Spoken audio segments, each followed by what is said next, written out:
अब 7 साल हो चुके हैं। अगर 7 दिन होते तो मैं कुछ अच्छी बातें कहता जो आपके लिए मरहम और सांत्वना होती, पर 7 साल हो गए हैं, इसलिए मैं कठोर शब्द कहूंगा। ठीक है? शब्द कठोर नहीं है, बात यह है कि यही जीवन का तरीका है। अगर हम जीवन का तरीका नहीं समझेंगे तो हम जीवन जीने के लिए अयोग्य हो जाएंगे। अगर हम जीवन के तरीके नहीं समझेंगे we will render ourselves unfit to live life. तो हम अपनी जीने की काबिलियत खो देंगे। तो आप अच्छे से जानते हैं कि हर दिन बहुत से लोग मरते हैं। हमारे सत्संग में बैठे बैठे इन 2 घंटों में आपको क्या लगता है कि दुनिया में कितने लोग मर गए होंगे? लगभग कितने लोग होंगे? आप में से जो डॉक्टर या अंतिम संस्कार का प्रबंध करते हैं वो जानते होंगे कितने लोग होंगे। मान लेते हैं कुछ हजार लोग। ठीक है? मैं नहीं जानता, ये संख्या इससे बड़ी हो सकती है। 24 घंटों में मुझे लगता है कई मिलियन लोग मरते हैं। हाँ, कई मिलियन मरते हैं। तो 2 घंटों में भी कुछ लाख मरते होंगे। और हर इंसान जो मरता है वो किसी का प्रिय होता है। हाँ, शायद 1, 2, 5 या 10 लोग इस समय किसी की मृत्यु पर रो रहे होंगे। हाँ या ना? तो क्या हम ये कहें कि ठीक है, उन्हें मरना तो है ही, उनको अकेला छोड़ दो? नहीं, ऐसा नहीं। वो कठोरता होगी, मैं उसकी बात नहीं कर रहा। लेकिन फिर भी To understand that this is the way life is structured. ये समझना जरूरी है कि जीवन ऐसे ही बना है, लेकिन आपने अपने विचार और भावनाओं को अलग तरीके से बनाया है, जिनका किसी पड़ाव पर टूटना तय है। या तो ये तब टूटेंगे जब आप मरेंगे या जब कोई और मरेगा। अगर आप दोनों हमेशा जिंदा रहें तो हम ये झेल नहीं पाएंगे। हाँ, क्या आप ऐसे लोगों को झेल सकते हैं जो एक दूसरे से जुड़े हों और जो कभी ना मरें? क्या आप ये झेल पाएंगे? मरना हर हाल में। बात बस ये है कि हम चाहते हैं कि हर कोई जीवन का पूरा चक्र जीकर मरे। ये हमारी इच्छा है। लेकिन जीवन का पूरा चक्र क्या है? आज डॉक्टर कह रहे हैं कि अगर आपका जीवन 50 साल का है तो हम उसे 500 साल बना देंगे। निश्चित रूप से आपको याद नहीं रहेगा कि 400 साल पहले क्या हुआ था, लेकिन इससे फर्क नहीं पड़ता। हम आपको 500 साल का जीवन देंगे। बस आप जहां भी जाएं, आप में ट्यूब्स, पिन और सुइयां लगी होंगी,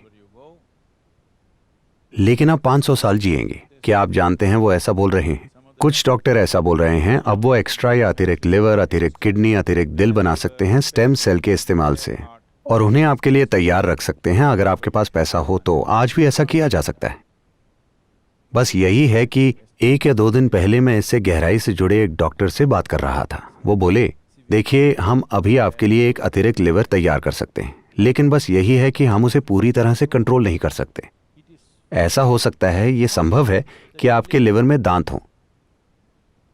ये कैसा लगेगा अगर आपका लिवर आपको ही अंदर से काटने लगे?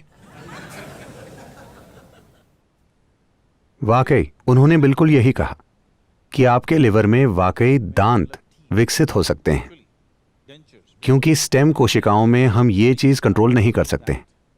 आपका दिल शायद बन जाए, पर शायद उसमें एक नाक हो और वो शायद धड़कने के अलावा सांस भी लेना चाहे। फिर आपको सांस लेने के लिए एक छेद खोलना पड़ेगा। इस तरह से मैं कह रहा हूं कि आप इसे खींच सकते हैं, लेकिन कोई भी कभी ना मरने की बात नहीं कर रहा। ठीक है? 50 की जगह हमने कहा 100 साल, 100 की जगह हमने कहा 160 योग के द्वारा। अब वो कह रहे हैं 500 साल, अतिरिक्त लिवर, अतिरिक्त किडनी, अतिरिक्त दिल के साथ। अगर आप 500 साल भी जिए तो क्या आप गरिमा के साथ मरेंगे? मैं पूछ रहा हूं, 500 साल बाद भी वही संघर्ष चलते रहेंगे, है ना? बस समय ज्यादा मिल गया और राह में कई और संघर्ष आएंगे। अंग बदलने के लिए इतनी सर्जरी होगी। ये एक अच्छा बिजनेस मॉडल है, लेकिन ये जीने का तरीका नहीं है।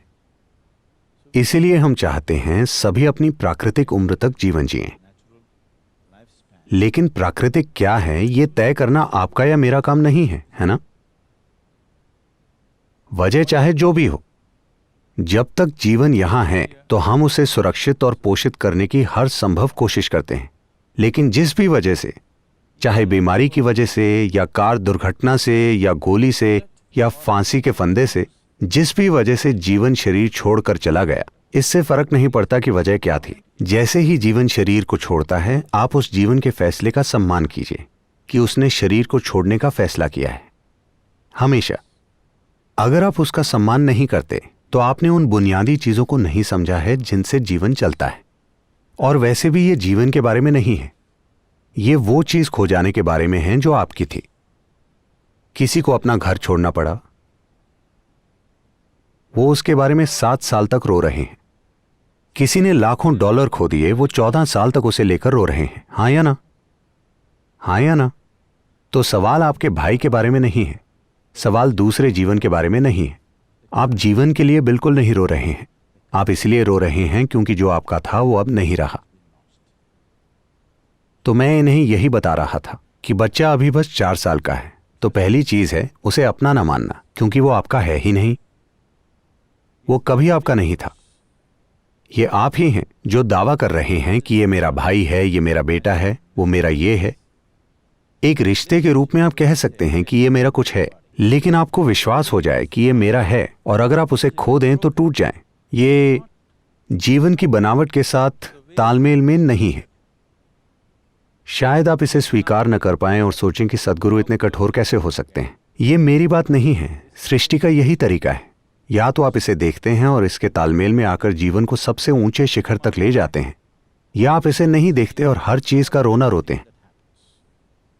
तो ये सबसे जरूरी चीज है जो आप बचपन में करते हैं। भारत में सिर्फ एक ही वजह थी, आज इसके अलग अलग कारण हैं, पर पहले वो सिर्फ एक ही वजह से बेटा चाहते थे कि आपके बुढ़ापे में वो आपको याद दिलाएगा आपकी आध्यात्मिक जिम्मेदारी के बारे में, वो आपको आपकी मुक्ति के बारे में याद दिलाएगा।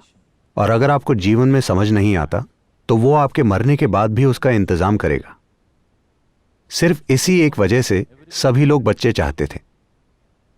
तो मैं कह रहा हूं कि ये आपकी बुनियादी जिम्मेदारी है कि जिसने आपको पैदा किया और जीवन दिया, उन्हें जीवन की प्रकृति के बारे में याद दिलाएं और बताएं कि सबसे जरूरी चीज क्या है। आप उनके जीवन की सबसे जरूरी चीज नहीं है, उन्हें अपनी परम प्रकृति तक पहुंचना होगा, यही सबसे जरूरी है।